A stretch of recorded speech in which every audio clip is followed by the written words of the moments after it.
आजच्या या विशेष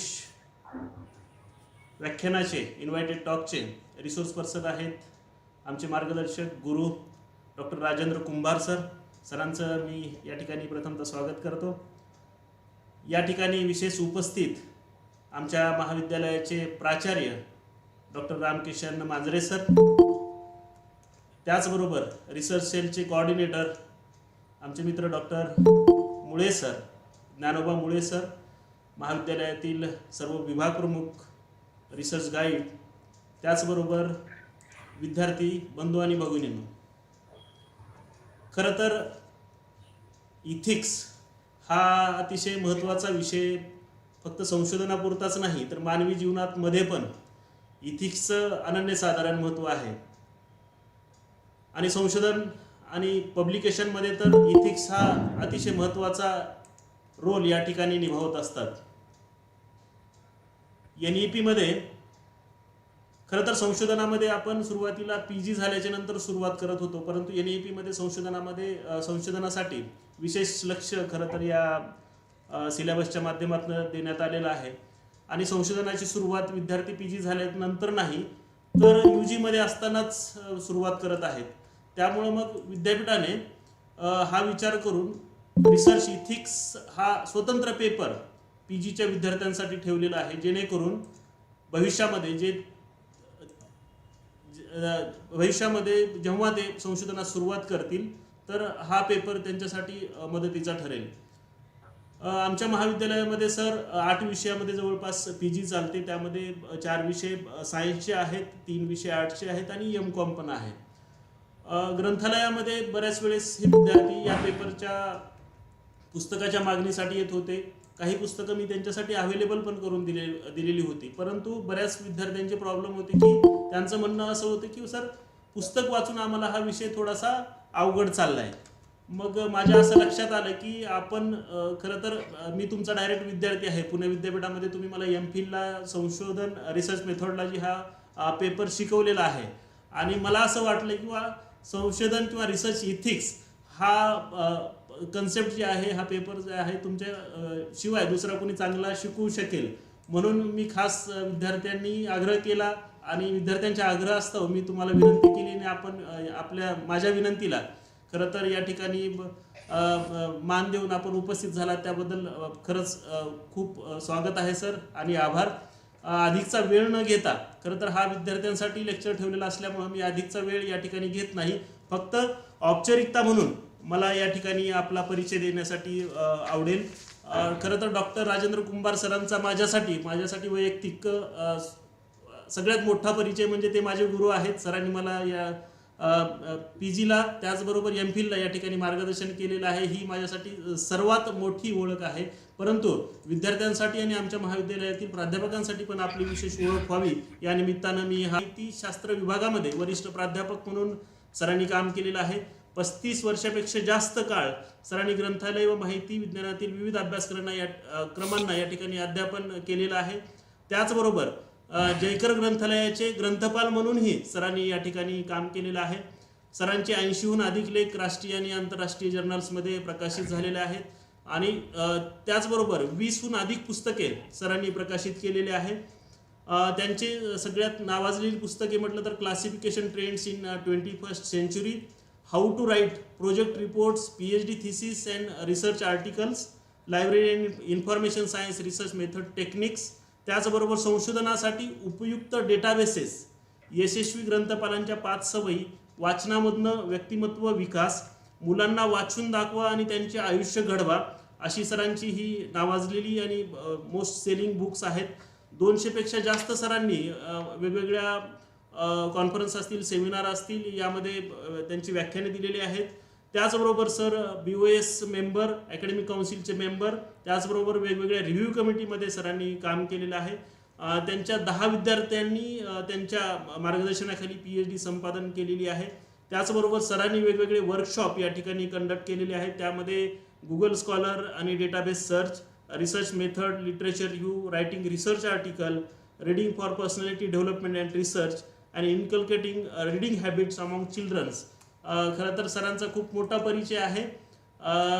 सरांचं मी या ठिकाणी मनपूर्वक स्वागत करतो आणि कार्यक्रमाची सुरुवात करण्यासाठी मी आमच्या महाविद्यालयाचे प्राचार्यांना विनंती करतो की आजच्या कार्यक्रमाचे प्रमुख व्याख्याते डॉक्टर राजेंद्र कुंभार सरांचं आपण स्वागत करावं आणि कार्यक्रमाला शुभेच्छा द्याव्यात.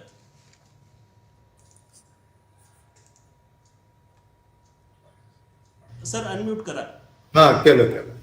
नमस्कार सर. नमस्कार सर्वांना. नमस्कार आणि सर्वांचं मनापासून या माझ्या महाविद्यालयामध्ये जे ऑनलाईन आम्ही स्पेशल टॉक ठेवलेला आहे त्याच्यासाठी सर्वांना स्वागत.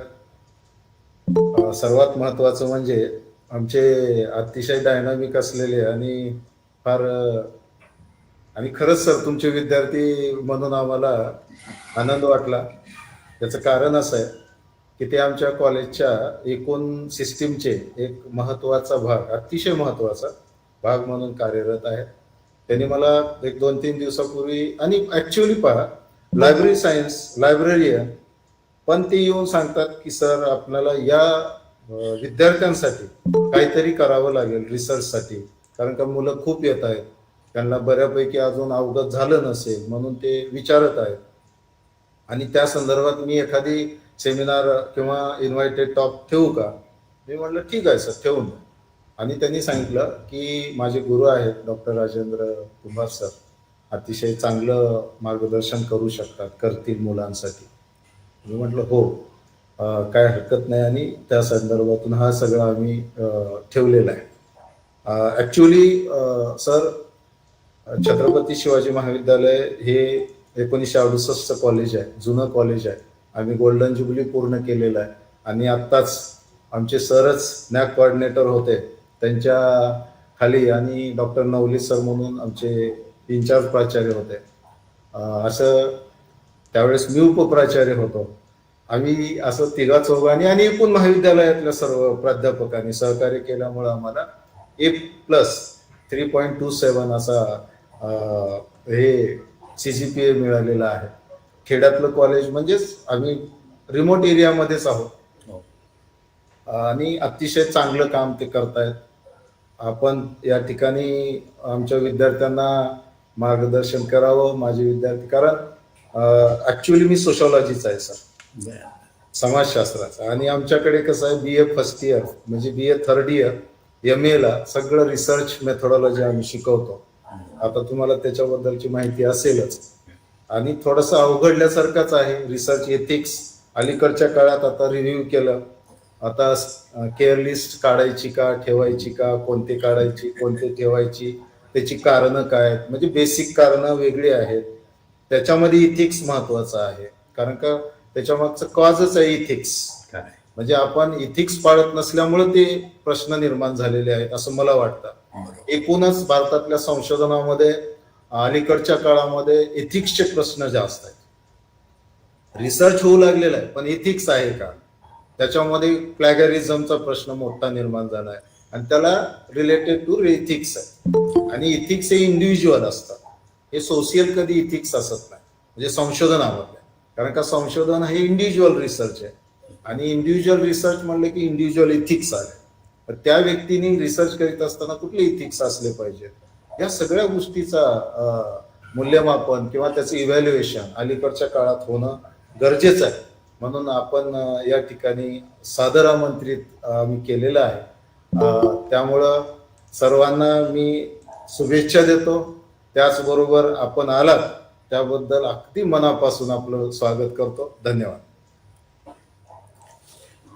धन्यवाद प्राचार्य साहेब. यानंतर अधिकचा वेळ न घेता मी राजेंद्र कुंभार सरांना विनंती करतो की आपण आम्हाला मार्गदर्शन करा. राईट. श्री शिवाजी महाविद्यालय उदगीर इथले अतिशय खरं तर विद्यार्थी विमुख असं महाविद्यालय. तुमच्या एकंदरीत वक्तव्यावरून लक्षात येत आहे की विद्यार्थ्यांच्या बारीक सारीक गरजासुद्धा तुम्ही विचारात घेऊन सगळे उपक्रम राबवताय आणि एक नामांकित असं कॉलेज A+ खरंच आहे. सर म्हणाले तसं की ग्रामीण भागामध्ये अशी ग्रेड मिळणं ही तशी जरा दुरापास्त गोष्ट आहे, पण आपण ती साध्य केलेली आहे, त्याच्याबद्दल आपलं कौतुक. माननीय प्राचार्य मांजरे सर, IQAC कोऑर्डिनेटर, अर्थात विष्णूजी पवार आणि शिक्षक वृंद आणि विद्यार्थी मित्र, मला खरोखरच आनंद होतो की आपल्याशी या निमित्ताने संवाद साधण्याची एक संधी मिळालेली आहे. आत्ताच प्राचार्य साहेबांनी सांगितलं की खरं तर एथिक्स आता अलीकडच्या काळामध्ये जास्त त्याची जाणीव जागृती झालेली आहे लोकांमध्ये की आपण आणखीन नैतिकतेने संशोधन करावं. आणि त्यानिमित्ताने खरं तर UGCने हा पेपर आणलाय. त्याची मूळ संकल्पना विद्यार्थ्यांपर्यंत पोहोचावी, अगदी ग्रॅज्युएट लेवलला पोहोचावी, म्हणजे मग प्रत्यक्ष संशोधन करत असताना त्याच्यामध्ये नैतिकता येईल असा सगळा भाग विचारात घेऊन हा पेपर आणलेला आहे. आणि महाविद्यालयाने मला इथे बोलवलेलं आहे, त्याच्याबद्दल मला आनंद वाटतो. त्यांनी चांगला एक उपक्रम हाती घेतलेला आहे. आता आपण खरोखरच विषयाकडे वळूया. मला वाटतं PPT विष्णू सर शेअर करणार आहेत तुमचे, आणि जो टॉपिक आहे तो खरं तर एथिक्स इन पब्लिकेशन किंवा पब्लिकेशन अँड रिसर्च एथिक्स ज्याला म्हणता येईल. म्हणजे मित्र, असं आहे की बराचसा भाग मी ह्या मराठीतून बोलणार आहे, आणखीन तिथे इंग्रजीसाठी खरं तर समोर PPT असा भाग भरून आपण पुढे जाऊया, म्हणजे दोन्ही वर्गाची ती गरज पूर्ण होईल.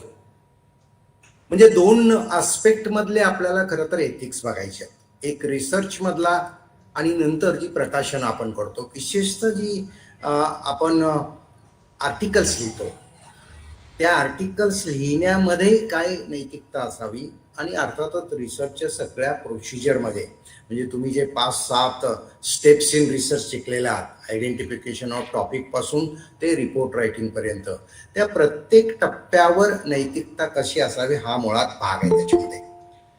आता मुळात हा जो विषय आहे एथिक्स, हा मूळ मोठ्या एका विषयाचा छोटासा भाग आहे. तो विषय आहे फिलॉसॉफी, तत्वज्ञान. तत्वज्ञानातला एक छोटासा कंपोनंट आहे, तो म्हणजे एथिक्स. आता हे तत्वज्ञान काय असतं, तत्वज्ञान करतं काय, तर तत्वज्ञान खरं तर मानवी वर्तनाच्या त्याला काय म्हणता येईल की मानवी वर्तणुकीशी संबंधित असतं तत्वज्ञान. मग मानवी वर्तन व्यवहार कसा असावा, तर मानवी वर्तन व्यवहार हा बेसिकली चांगला असावा. तो अहितकारक, नुकसान करणारा, अपमान करणारा असा नसावा. मानवी वर्तनामध्ये मूल्य असावीत. म्हणून बघा, आता शालेय शिक्षणापासून खरं तर मूल्य शिक्षणाचा भाग मुद्दामून आणलेला आहे. का, तर विद्यार्थ्यांना अगदी बालवयामध्ये सुद्धा हे माहीत व्हावं की आपण जेव्हा आपण आपल्या नातेवाईकांशी, आई वडिलांशी, आजी आजोबांशी, शेजाऱ्यांशी, समाजातल्या कोणाशी जेव्हा आपण वागतो, ते आपलं वागणं कसं असावं, तर ते बेसिकली चांगलं असावं.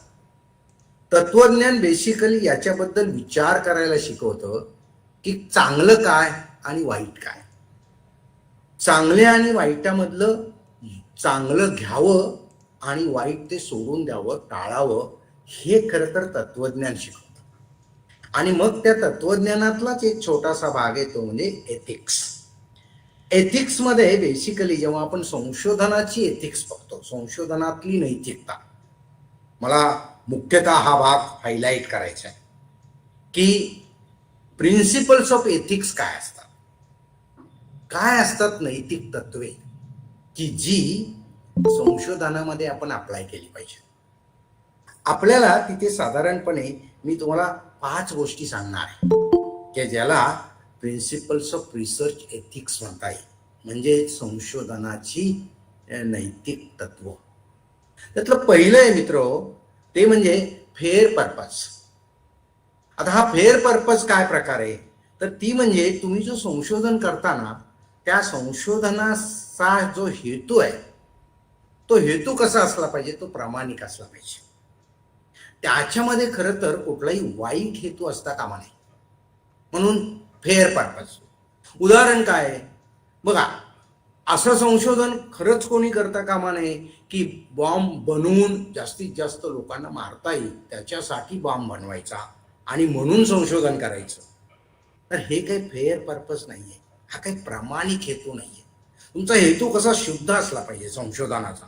मग तुम्ही समाजशास्त्रातलं संशोधन करत असाल, वैज्ञानिक क्षेत्रातलं संशोधन करत असाल, भाषा विषयातलं संशोधन करत असाल, जी आपण खरं तर humanities, social sciences, interdisciplinary discipline किंवा science and technology discipline, commerce and मॅनेजमेंटमधल्या रिसर्च असेल, प्रत्येक ठिकाणी म्हणजे खरं तर व्यापाराचा ऱ्हास कसा करता येईल हा काही संशोधनाचा नैतिक संशोधनाचा हेतू असू शकत नाही. हेतू फेर काय असला पाहिजे, प्रामाणिक हेतू काय असला पाहिजे, संशोधनाची आणखीन वृद्धी कशी होईल. विज्ञानातलं संशोधन असेल, वैद्यकशास्त्रातलं संशोधन असेल तर ते कसं असलं पाहिजे, तर मानवी जीवन आणखीन समृद्ध कसं करता येईल, त्याला आणखी निरोगी कसं बनवता येईल. म्हणून एक जो प्रिन्सिपल ऑफ एथिक्स आहे, जे तत्व आहे नैतिक संशोधनाचं, नैतिकतेने करायचे संशोधनाचं, ते तुमचा हेतू प्रामाणिक असला पाहिजे. शिवाय दुसरं तत्व असं सांगतो की सायंटिफिक व्हॅलिडिटी असली पाहिजे. म्हणजे तुमच्या संशोधनाला काय असलं पाहिजे, एक प्रकारची वैधता असली पाहिजे, ते शक्य पण असलं पाहिजे, ते विश्वासार्ह पण असलं पाहिजे. म्हणजे तुम्ही काहीतरी समोर दाखवताय आणि प्रत्यक्षात तसं नाहीये, म्हणजे ती रिलायबल नाहीये. इनव्हॅलिड रिसर्च हा नेहमीच काय असतो, अनइथिकल असतो. त्याच्यात वेस्टेज ऑफ टाइम पण होतो, कारण कुठलीच वैधता नाही, तुम्ही मेथड पण वापरत नाही. असं झालं तर काय होईल, म्हणजे तुम्ही योग्य पद्धतीने सॅम्पल निवडत नाही.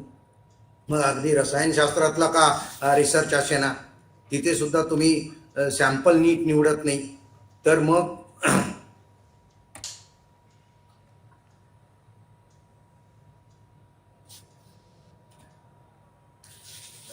सॅम्पल निवडताना तुम्ही बायसनेस वापरला, पक्षपातीपणा केला, किंवा डेटामध्ये काहीतरी गडबड्या केल्या, त्या पुढे आणखीन मी विस्ताराने सांगणार आहे.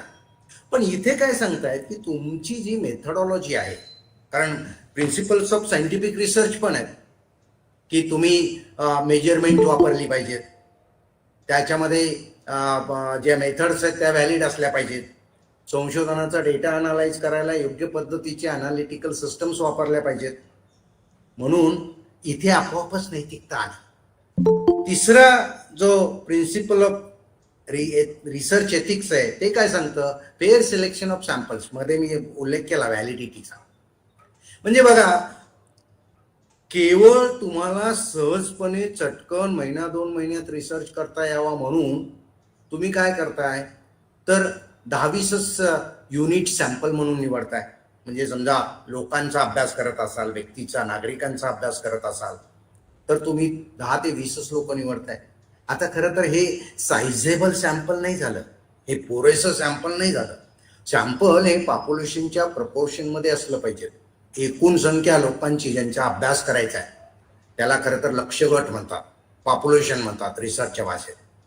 तो जर 5,000 असेल आणि तुम्ही 10 लोक त्याच्यापैकी निवडत असाल तर ते खरं तर फेअर सिलेक्शन ऑफ सॅम्पल्स नाहीये, ते अनफेअर आहे.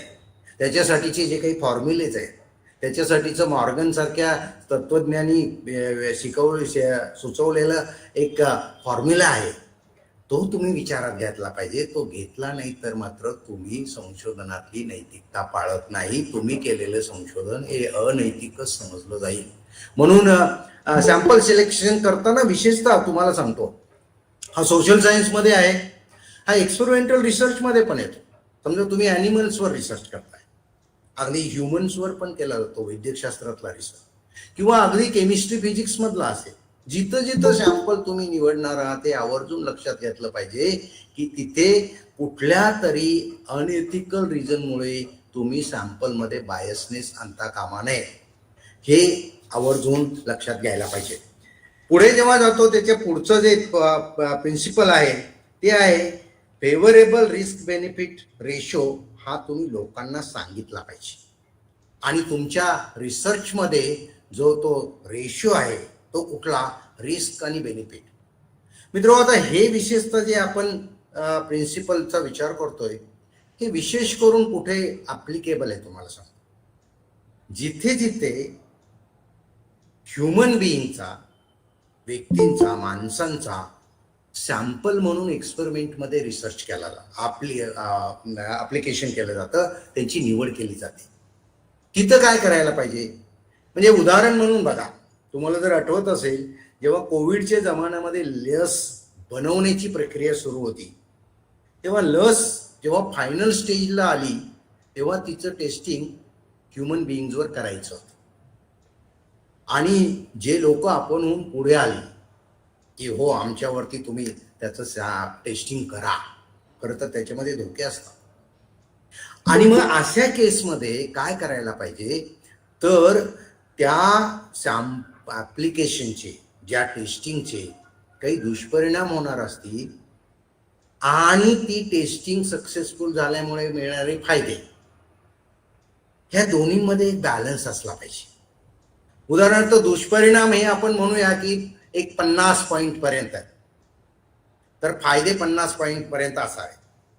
पण समजा फायदे जे मिळणार आहेत त्याच्यापेक्षा दुष्परिणाम प्रचंड असतील तर तुमचा तो फेअर रिसर्च होणार नाही, तो एथिकल रिसर्च होणार नाही. पण हा झाला मेडिकल रिसर्च मधला. हे सायकोलॉजिकल रिसर्चमध्ये पण होऊ शकतं, ते सोशल रिसर्चमध्ये पण होऊ शकतं. तुम्हाला सांगतो ते कसं, की समजा ज्या लोकांनी खरं तर तुमच्या संशोधनामध्ये सॅम्पल म्हणून सहभागी होण्याचं मान्य केलेलं आहे, पण तुमच्या संशोधनाचा विषय एड्स सारखा असेल तर त्या व्यक्तींची बदनामी होण्याची पण शक्यता असते. पण बदनामी करून सुद्धा जर कोणी तयार होणार असेल तर त्याच्यामुळे एकंदरीत होणारा फायदा आणि होणारी बदनामी याचं जे प्रपोर्शन पाहिजे हे साधारणपणे तुल्यबळ असावं. खूप नुकसानकारक असेल तर असा रिसर्च केला जाऊ नये, त्याला एथिकल रिसर्च प्रॅक्टिस म्हणता येणार नाही. शिवाय आणखीन काय करायला पाहिजे, make effort to minimize the risk and inconvenience to the participants. अगदी एवढंही करून लक्षात आलं की नाही तरी पण हा रिसर्च व्हायला पाहिजे, त्याचे बेनिफिट्स बऱ्यापैकी आहेत पण रिस्क पण आहे. मग काय करायला पाहिजे, एथिक्स काय सांगतं, नैतिकता काय सांगते संशोधनाची, तुम्ही काय करा, त्याचे जे रिस्क फॅक्टर्स आहेत ते कमी करण्याचा प्रयत्न करा. त्याला जो इनकन्व्हिनियन्स होणार आहे, त्याची जी गैरसोय होणार आहे त्या पार्टिसिपंट्सची, ती कमी तरी करण्याचा प्रयत्न करा. त्याच पद्धतीने तुम्ही तुमच्या संशोधनाचे ज्या पार्टिसिपंट्सला होणारे फायदे जेवढे वाढवता येईल तेवढे वाढवण्याचा प्रयत्न करा. ही झाली तुमची संशोधनातली नैतिकता. आणखीन एक भाग काय आहे की तुम्ही जे संशोधन टॉपिक निवडलेला आहे, ह्या टॉपिकची खरं तर तुम्ही इन्स्टिट्यूशनल रिव्ह्यू बोर्ड, खरं तर हे नैतिकतेच्या अंतर्गत येणारे अशा प्रकारचे तुमच्या संशोधनाचं एक प्रकारचं परीक्षण करणारी बोर्ड्स, मंडळं ही स्थापन केलेली आहेत. प्रत्येक विद्यापीठामध्ये ते असतात. त्याचं खरं तर बहुतांश कार्य आजच्या वास्तव परिस्थितीमध्ये माझ्या जे लक्षात आलेले हे खरं तर सायन्स अँड टेक्नॉलॉजीमध्ये जास्त चालतं. विशेषतः जे बायोलॉजिकल सायन्सेस आहेत, बॉटनी, झुऑलॉजी, इथे जास्त त्याचं ॲप्लिकेशन होतं. दुर्दैवाने सोशल सायन्सची प्रपोजल्स ही खरं तर इन्स्टिट्यूशनल रिव्ह्यू बोर्ड, जे तुमच्या संस्थेचं संशोधनाचं परीक्षण करणारी बोर्ड, ही सोशल सायन्स, मॅनेजमेंट, त्याच्यानंतर लिंग्विस्टिक्स या रिसर्चपर्यंत पोहोचतच नाही. पण खरं तर त्याच्या ती सुद्धा प्रपोजल पोचायला पाहिजे, कारण तुम्ही जो काही संशोधनाचा प्रस्ताव तयार केलेला आहे, रिसर्च प्रपोजल, त्या प्रपोजलमध्ये सॅम्पल्सला घातक ठरणारं काय आहे का, एकंदरीत तुमचा रिसर्च हा खरं तर नैतिक चौकटीत बसणारा आहे का, त्याचा व्यक्ती, संस्था, समाज, राष्ट्र आणि संपूर्ण मानवी जमात याला नुकसानकारक त्याच्यामध्ये काय आहे का, हे तपासून घेण्याचं खरं तर हे तत्व सांगतं. म्हणून इंडिपेंडंट रिव्ह्यू त्याचा काय झाला पाहिजे, अगदी त्याला कुठल्याही पर्सनल पर्स्पेक्टिव्ह न येता, सब्जेक्टिव्हिटी न येता, अशा पद्धतीने पूर्णपणे ऑब्जेक्टिव्हली तुमच्या संशोधन प्रस्तावाचं परीक्षण झालं पाहिजे. आणि खरं तर परदेशामध्ये हे जास्त सिरियसली बघितलं जातं. इन्स्टिट्यूशनल रिव्ह्यू बोर्डनी, म्हणजे तुमच्या संस्थेमध्ये असलेलं जे संशोधनाचे प्रस्ताव तपासणारं मंडळ असतं, त्यांनी होकार दिल्याशिवाय, त्यांनी ते अप्रूव्ह केल्याशिवाय संशोधन करता येत नाही. असं करून घेणं, अशा पद्धतीचं तुमच्या संशोधन प्रस्तावाचं मूल्यमापन, प्रस्तावन अप्रुव्हल करून घेणं ही खरं तर संशोधनातली नैतिकता आहे. आणि ते असलं तर आपोआपच काय होतं, तर तुमच्या प्रयोगामध्ये जर कुठे पक्षपातीपणा असेल तर तो आपोआपच टाळला जातो. म्हणून हे आवर्जून करायला पाहिजे. ते म्हणजे त्याचं पुढचं जे संशोधनाच्या नैतिकतेचं तत्व आहे ते मित्र खूपच महत्वाचं आहे. आणि ते सोशल सायन्स सह सगळ्या विषयांमध्ये जिथं जिथं ह्युमन एलिमेंट्स सॅम्पल्स म्हणून घेतलेले आहेत. म्हणजे आता आपण अगदी सगळ्यात सोपं म्हणजे सोशल सायन्सेसमध्ये प्रश्नावली भरून घेतो आणि मग त्याच पद्धतीने जर प्रयोग संशोधन असेल, मानसशास्त्रामध्ये प्रायोगिक संशोधन होतं, एज्युकेशनमध्ये प्रायोगिक संशोधन विद्यार्थ्यांवर केलं जातं, वैद्यकशास्त्रामध्ये तर होतच होतं, लॉमध्ये ते होतं खरं तर. आता या सगळ्यांमध्ये एक महत्वाचं तत्व जे आहे नैतिकतेचं ते म्हणजे इन्फॉर्म्ड कन्सेंट. कन्सेंट म्हणजे संमती घेणं. कन्सेंटमध्ये त्या सॅम्पल्सची एक प्रकारची परवानगी मिळवणं. पण ती परवानगी कशी असली पाहिजे, ती इन्फॉर्म्ड असली पाहिजे. म्हणजे तुम्ही त्याला आधी पूर्ण माहिती दिली पाहिजे.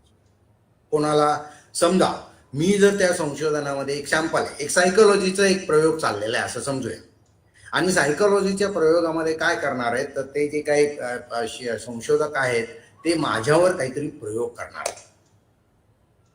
आणि ते प्रयोग करताना करायला काय पाहिजे, एथिक्स काय सांगतं संशोधनाचं, तर तुम्ही म्हणजे त्या संशोधकांनी माझ्याकडून माझी आधी संमती मिळवली पाहिजे, हो मी या संशोधनामध्ये सहभागी व्हायला तयार आहे.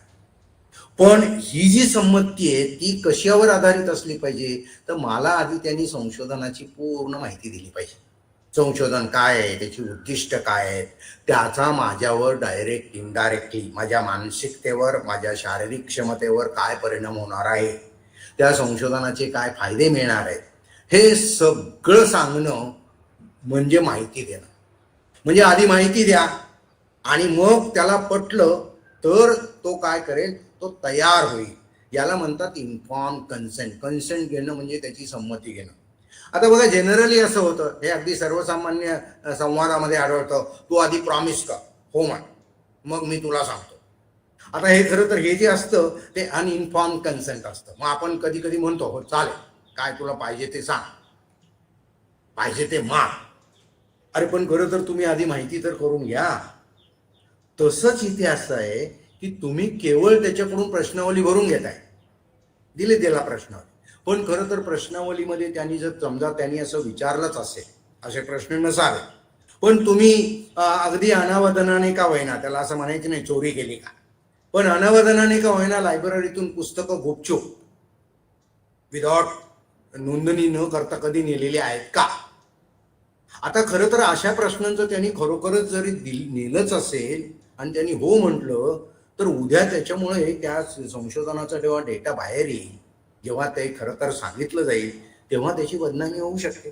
त्याने हो म्हटलंय पण तुम्ही हे त्याला सांगितलं का, हे बघ उद्या हा डेटा आम्ही या एजन्सीपर्यंत पोहोचवणार आहे आणि त्याच्यामध्ये कदाचित आम्ही तुझ्या नावासह पोहोचवणार आहे, एवढं म्हटल्यानंतर सुद्धा जर तो तयार झाला तर तुम्ही इन्फॉर्म कन्सेंट घेतलं. म्हणजे आधी तुम्ही त्याला परिणामांची, दुष्परिणामांची, मग ते मानसिक असतील, ते सामाजिक असतील, ते नैतिक असतील, ते बौद्धिक असतील, कुठले का होईना परिणाम होणार असतील, तर त्याची तुम्ही आधी पूर्ण माहिती द्या.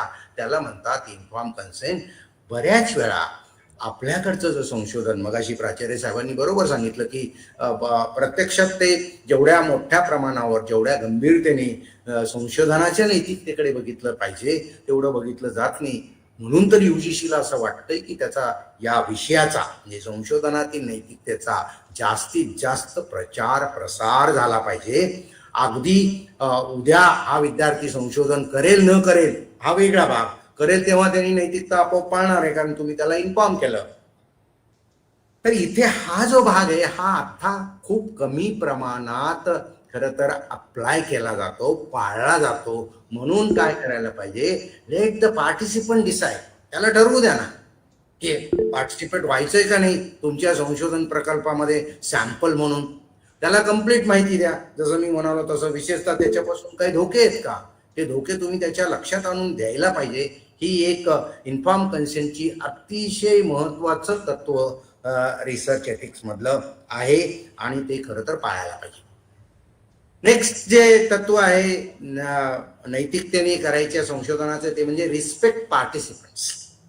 पार्टिसिपंट म्हणजे मगाशी मी म्हणालो जे तुमच्याकडं सॅम्पल म्हणून येणार आहेत त्यांचं, ज्यांच्याकडून तुम्ही डेटा गोळा करणार आहात, ज्यांच्यावर तुम्ही प्रयोग करणार आहात, त्यांना काय केलं पाहिजे, त्याची एक संपूर्णपणे त्याला सन्मान दिला पाहिजे.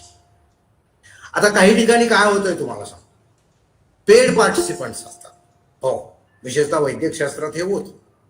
पेड पार्टिसिपंट मध्ये काय होतं, समजा त्यांनी पैसेच दिलेले, मग काय होणार, अगदी आर्ट्स मध्ये पण होऊ शकतं, जिथं पेंटिंग चालतं तिथे पण ह्युमन बिईंग्स वापरतात बघा त्यांच्या त्या मॉडेल म्हणून. तर मुद्दा असा आहे की आता ज्याला कोणाला तुम्ही सॅम्पल म्हणून वापरताय त्याचा पूर्णपणे सन्मान राखला जाईल याची काळजी घेणं ही झाली संशोधनाची नैतिकता. आता कुठल्या कुठल्या बाबतीत हा रिस्पेक्ट खरं तर पाळला पाहिजे आणि केव्हा केव्हा, तर संशोधनापूर्वी पण पाळला पाहिजे, संशोधना दरम्यान आणि इव्हन संशोधन पूर्ण झाल्यावर सुद्धा त्याचा आदर ठेवला गेला पाहिजे, त्याचा अनादर होता कामा नये. तर कुठल्या कुठल्या परिस्थिती आहेत. एक नंबरची बघा, रिस्पेक्ट देअर प्रायव्हसी. मगाशी मी म्हणालो की तुम्ही जेव्हा संशोधनाचा डेटा गोळा केलाय तेव्हा तुम्ही असंच म्हणायला पाहिजे 7 लोकांनी याला असं मत दिलेलं आहे, पण ती 7 लोक कोणती आहेत त्याची नावं देता कामा नये. तुम्हाला ती माहिती असतील कारण तुम्ही प्रश्नावल्या भरून घेतल्या. बऱ्याच वेळा आता समाजशास्त्रातलं संशोधनात काय होतं बघा, खाली बऱ्याच वेळा असंही म्हटलं जातं तुम्ही सही करा.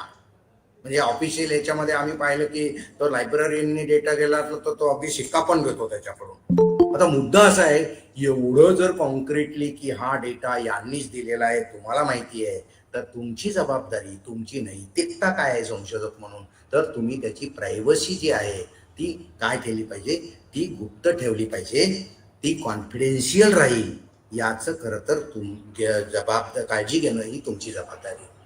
आणखीन असं आहे की समजा त्यांनी कन्सेंट दिलं, हो मी सहभागी होतो, तर त्याचा सन्मान ठेवण्याची जबाबदारी कुठल्या संदर्भात आहे, ती म्हणजे मध्येच त्याला वाटलं 2 सिटिंग झाल्या, समजा सायकोलॉजी मधलं संशोधन आहे, तुम्ही 2 वेळा गेलात त्या प्रयोगाला आणि नंतर त्याला वाटलं नाही मला नाही सहभागी व्हायचंय. प्रश्नावली समजा 2 टप्प्यावर भरून घेतल्या जात आहे. आधी तुम्हाला एक प्रश्नावली दिली जातं, थोडंसं प्रशिक्षण दिलं जातंय आणि पुन्हा भरून घेतली जाते. आणि आता तुम्हाला वाटलं, त्या पार्टिसिपंटला वाटलं की नाही बुवा मला याच्या पुढे नाही पाहिजे, तर काय करायला पाहिजे, respect the right to change the mind. त्याचं मत परिवर्तन झालंय ना, त्यांनी ठरवलंय ना आता मला नाही सहभागी व्हायचं, तुम्ही कंपल्सरी करता कामा नये. ते केलं तर मात्र ती अनएथिकल पार्ट झाली, that is not allowed in the research. तिसरी गोष्ट काय करायला पाहिजे, inform new information which may change risk and benefits. बघा संशोधनाची एक प्रक्रिया आहे. काही संशोधनं खरं तर ही 2, 3, 5, 10 वर्ष सुद्धा चालतात. वैद्यकशास्त्रातली जास्त काळ चालतात. प्रायोगिक संशोधन नेहमीच जास्त काळ चालतात. अगदी सामाजिक क्षेत्रातलं संशोधन सुद्धा अशा प्रकारचं असेल की जे खरं तर या जनरेशन, पुढचं जनरेशन, त्याच्या पुढचं जनरेशन, आम्ही वाचनामध्ये असे अभ्यास करतो.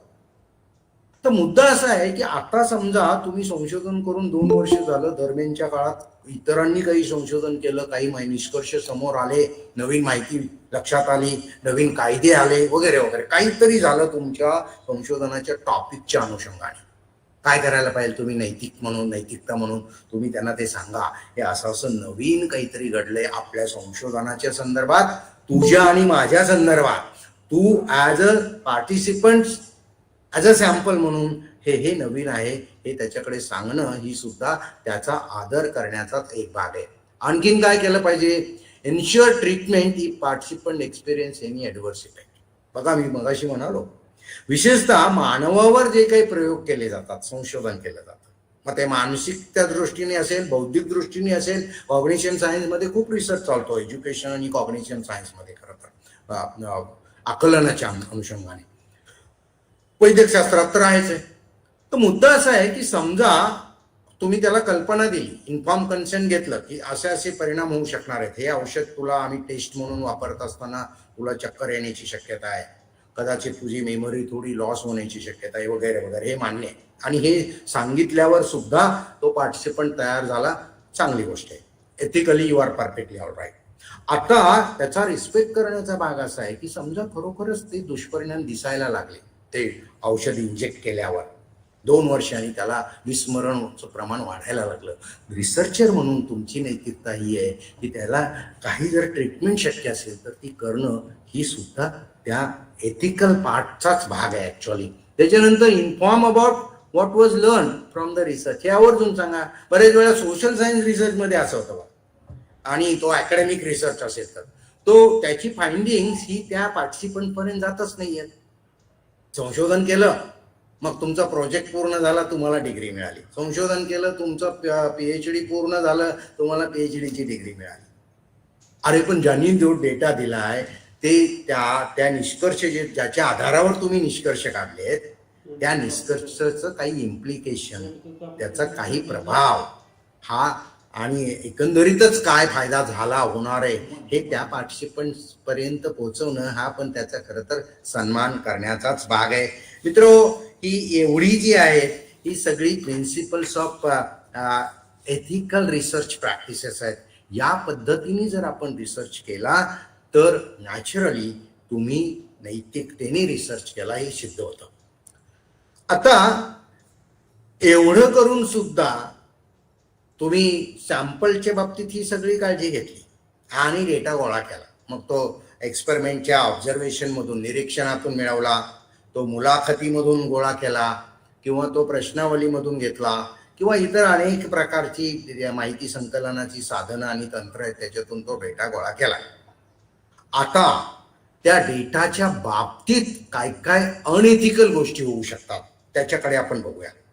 एकंदरीत अनएथिकल म्हणजे अनैतिक संशोधनाची जे काय म्हणता येईल भाग आहेत, पैलू आहेत, ते हे 3 प्रकार आहेत: फॅब्रिकेशन, फॉल्सिफिकेशन आणि प्लाजॅरिझम. आपण त्याचे अर्थ बघूया पुढच्या PPT मध्ये.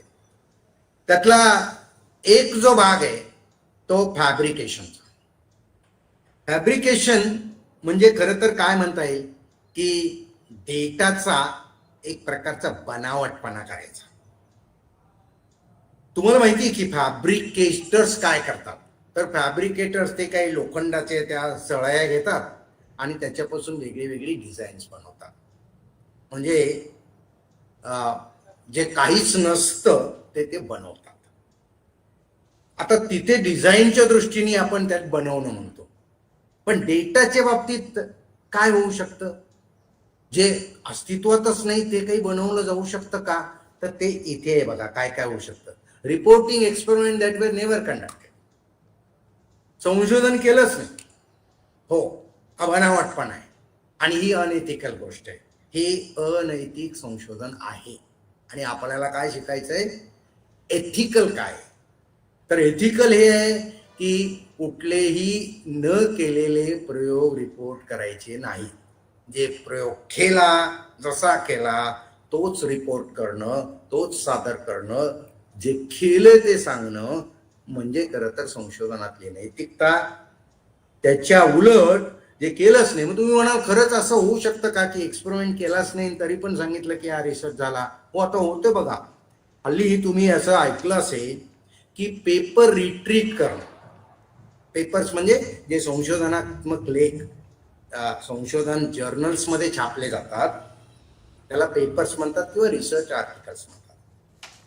हे आर्टिकल्स आता ते जर्नल्स काय करतात? रिट्रीट करतायत, म्हणजे ते काढून घेत आहेत, काढून टाकतायत त्या जर्नलमधून. आता पूर्वी जेव्हा प्रिंट होत होती जर्नल तेव्हा एखादं आर्टिकल त्याच्यातून काढून घेणं मुश्किल होतं कारण जर्नल सर्क्युलेट झालं. पण आता इलेक्ट्रॉनिकमध्ये काय होतंय, समजा 50 पानाचं जर्नल आहे इलेक्ट्रॉनिकमधलं आणि 5 नंबरचं एक आर्टिकल, ते 5 नंबरचं आर्टिकल पेज नंबर 30 वर सुरू झालं आणि 36 वर संपलं. तर आता काय होतं, तेवढी ती पानं जी आहेत ती इलेक्ट्रॉनिक मधली ती डिलीट करता येतात, ती शक्य झालेलं रिमूव्ह करता येतात.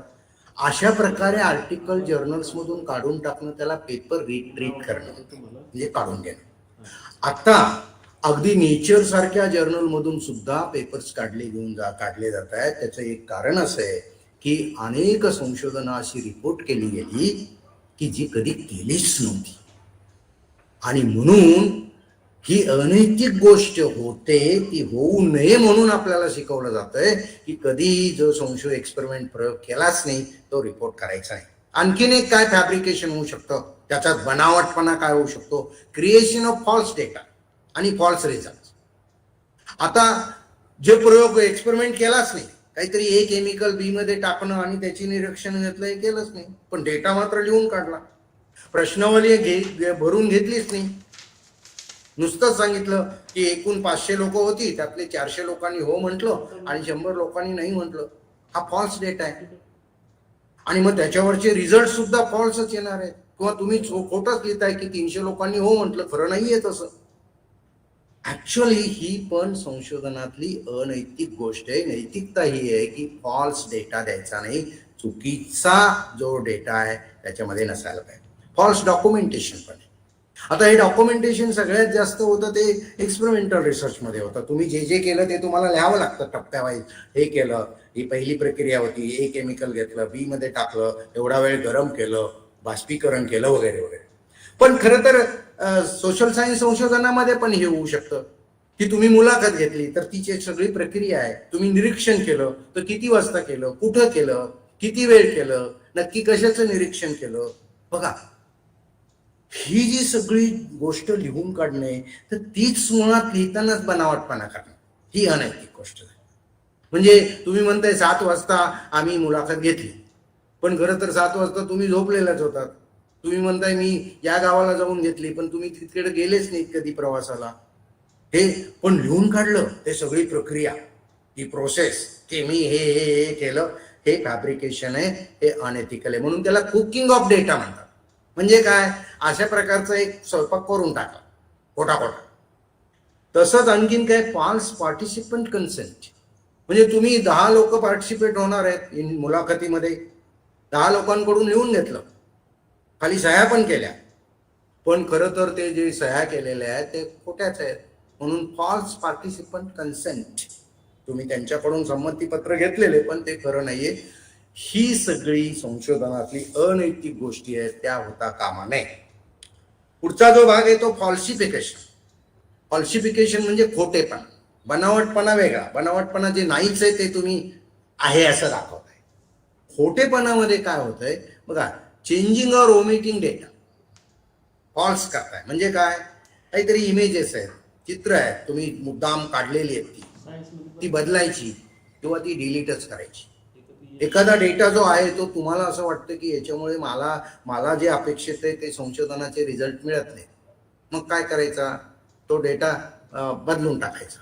हे काय झालं, हे फॉल्सिफिकेशन आहे. This is also wrong. Creating false result, हे पण चुकीचं आहे. मॅन्युप्युलेटिंग रिसर्च मटेरियल, हे फिजिकल सायन्सेसमध्ये होतं. समजा 2 ग्राम एक केमिकल घेतलंय, दुसरं 5 ग्रॅम घेतलंय, हे अपेक्षित आहे, ते लिहिलंय तुम्ही, पण ऍक्च्युअली काय केलंय ते मॅन्युप्युलेट केलंय. म्हणजे तुम्ही रिझल्ट सांगताय 2 आणि 5चे, पण तुम्ही ते 1 ग्रामच घेतलेलं आहे. मॅन्युप्युलेट करणं म्हणजे हस्तक्षेप करणं, जाणीवपूर्वक कुठल्या तरी वाईट परिणामांसाठी काय करायचं, त्याच्यात मॅन्युप्युलेट करणं म्हणजे एक प्रकारची घुसखोरी करायची. तर ते पण अनएथिकल रिसर्च प्रॅक्टिस आहे, हे चुकीचं आहे. ते संशोधनाच्या नैतिकतेमध्ये बसत नाही. मॅन्युप्युलेटिंग इक्विपमेंट अँड प्रोसेस पण आहे. म्हणजे जे मशीन अर्धा तास चालवायला पाहिजे होतं त्या प्रक्रियेसाठी तुम्ही ते 10 मिनिटं चालवलं. जे मशीन वापरायला पाहिजे होतं, ज्या पद्धतीचं, ज्या क्षमतेचं, ज्या ब्रँडचं, ते वापरलंच नाही. अगदी फोटोग्राफीसाठी का होईना, किंवा तुमचा जो स्कॅनर आहे, कॅमेरा आहे, what ever it may be, ते तुम्ही वापरलंच नाही. किंवा प्रोसेस. आता बघा, सायंटिफिक रिसर्चचं काय असतं, एका प्रोसेसला महत्व आहे. ते सायंटिफिक तेव्हाच होतं तेव्हा तुम्ही पद्धती वापरता. त्याच प्रोसिजरनी रिसर्च केलं तर तो रिझल्ट मिळणार, म्हणून पद्धतीला जास्त महत्व आहे. म्हणून तर रिसर्च मेथड खास शिकवलं जातं. ही सिस्टम या पद्धतीने केलं तर हे रिझल्ट मिळणार आहे. आता तुम्ही काय करताय, तुम्ही प्रोसेसच मॅन्युप्युलेट करताय, त्याच्यातच काहीतरी चुकीच्या कारणाने, चुकीच्या हेतूने बदल करताय. उदाहरणार्थ स्टेप नंबर 3 ही 3 नंबरची होती, ती तुम्ही 1 नंबरला करताय. 1 नंबरची होती ती 5 नंबरला करताय. असं जर काय केलं तर ते पण अनएथिकल आहे. आणि शेवटची जी फॉल्सिफिकेशनची गोष्ट होऊ शकते ती म्हणजे रिपोर्टिंग फेवरेबल ऑब्झर्वेशन. म्हणजे काय, समजा मी ज्या विषयाचा शिक्षक आहे त्या विषयाचे विद्यार्थी आणखीन वाढावेत असं मला वाटतं, म्हणून मी असं सांगतो की या विषयाच्याच विद्यार्थ्यांना 200% जॉब्स मिळतात. हा काय झाला, हा फेवरेबल रिपोर्ट झाला. खरं तर तसं नाहीच आहे. ऍक्च्युअली 200% जॉब्स हे कुठल्याच ह्याच्यात नसतात. म्हणजे काय करताय तुम्ही, काहीतरी त्याच्यामध्ये खोटेपणा आणताय ना. हे सगळे खोटेपणाचे जे प्रकार आहेत ते करणं म्हणजे तुम्ही अनैतिकता संशोधनामध्ये आणताय. याच्या उलट असला कुठलाच खोटेपणा न करणं म्हणजे खरं तर नैतिकतेने संशोधन करणं. तसंच करावं हे तुमच्या मनावर बिंबवण्यासाठी हा टॉपिक तुमच्या सिलेबसमध्ये आणलेला आहे. जो शेवटचा प्रकार आहे जो खरं तर तुम्ही चुकीच्या कृती करता त्या खरं तर पब्लिकेशनशी संबंधित आहे. त्याला प्लॅजरिझम म्हणतात. तुम्ही जे डॉक्युमेंट तयार करता म्हणजे तुमचा प्रकल्प अहवाल असेल, तुम्ही जर सेकंड इयरचे स्टुडंट असाल मास्टर डिग्रीच्या, तर जो प्रकल्प अहवाल आता 150 मार्काचा त्यांनी केलेला आहे तो जो सबमिट करता तो असेल, किंवा मग लेख लिहिणार असाल, पुस्तक लिहिणार असाल, तुमचा प्रबंध लिहिणार असाल, याच्यापैकी काहीही जर लिहिणार असाल तर तुम्ही वाङ्मय चौर्य करता, चोरी करता जर तुम्ही त्याच्यामध्ये नैतिकता पाळली नाही तर. प्लॅजरिझमचा अर्थ असा आहे वाङ्मयाची चोरी, माहितीची चोरी, दुसऱ्यांच्या संशोधनाची, दुसऱ्यांच्या बौद्धिमत्तेची चोरी करणं. त्याला खरं तर इंटेलेक्च्युअल प्रॉपर्टी राईट्स IPRचा तो भाग आहे. कारण जे कोणी स्वतः संशोधन करून तयार केलेलं आहे की त्याची खरं तर नैतिक प्रॉपर्टी आहे, इंटेलेक्च्युअल प्रॉपर्टी, त्याच्या बौद्धिक प्रॉपर्टी ती त्याने कमावलेली आहे, त्याने क्रिएट केलेली आहे. आणि तुम्ही जर ती माझी म्हणून वापरत असाल, स्वतःची म्हणून वापरत असाल तुमच्या लिखाणामध्ये, तर त्याला काय म्हणतात, वाङ्मय चौर्य म्हणजे वाङ्मयाची चोरी, माहितीची चोरी. त्याचा अर्थ तिथे सांगितलेला आहे कॉपिंग and using information from others document. म्हणजे कोणीतरी एक असं सांगितलेलं आहे की 5 वर्षाचे कोर्सेस असतात ते जास्त फायदेशीर असतात, सखोल शिक्षण देतात, असं एक वाक्य कोणीतरी लिहिलंय. आणि तुम्ही काय केलंय, आता तुम्ही तुमचा रिपोर्ट लिहिताय, तुमचा पण हाच टॉपिक आहे की 5 वर्षाच्या शिक्षणाचे फायदे तोटे असा टॉपिक आहे. आणि तुम्ही तिथलं वाक्य जसंच तसं उचलून तुमच्या अहवालामध्ये, तुमच्या आर्टिकलमध्ये, तुमच्या PhDच्या थिसिसमध्ये लिहिताय. खरं तर तो विचार, ते वाक्य, त्याच्या मागची संकल्पना, त्याच्या मागचं संशोधन हे तुमचं नाहीच आहे. म्हणून प्लॅजरिझम म्हणजे काय, इतरांचे विचार योग्य पद्धतीने त्याची नोंद न करता, उल्लेख न करता, म्हणजे विदाउट सायटिंग. म्हणून सायटेशनला खूप महत्व आहे, पुढे त्याच्याबद्दल मी ओझरतो बोलणार आहे. तर मुद्दा असा आहे की इतरांचं जे काही विचार आहे जो लिखित स्वरूपात आलेला आहे, तो लिखित स्वरूपातला विचार तुम्ही उचलताय आणि तो तुमच्या ह्याच्यात पेस्ट करताय. आता हे जे CNP कल्चर आलेलं आहे, कॉपी अँड पेस्ट, कारण खरं तर हे टेक्नॉलॉजीनी खूप सोपं केलंय कॉपी करणं. आणि नुसतं कॉपी करणं नाही, आतापर्यंत असं होतं, पण आता पेस्ट करता येतं. पूर्वी कॉपी करायची म्हणजे एक मोठा एक्झरसाइजेस असायचा परीक्षेमध्ये की तो आधी छोट्या छोट्या अक्षरात छोट्या चिठ्ठीवर लिहायचा, तो लपवायचा, पण पुन्हा लिहावा लागायचा. आता पेस्टमध्ये काय होतं, तिथलं कॉपी करायचं आणि इकडे पेस्ट करायचं, तिथं प्लॅजरिझम खूप वाढतंय. म्हणून प्लॅजरिझम म्हणजे काय, दुसऱ्याचे विचार हे आपल्या लिखाणामध्ये आपले म्हणून वापरणं म्हणजे वाङ्मय चोरी आहे. ती वाङ्मय चोरी कशा कशा पद्धतीने होते त्याचे काही प्रकार मुद्दाम तुमच्या लक्षात आणून देतोय, म्हणजे तुम्हाला लक्षात येईल की हे आपण टाळलं पाहिजे. वाङ्मय चोरी आपण टाळलीच पाहिजे. आणि पुढे थोडंसं विस्ताराने बोलणार आहे, पण एक वाक्य इथे सांगून ठेवतो.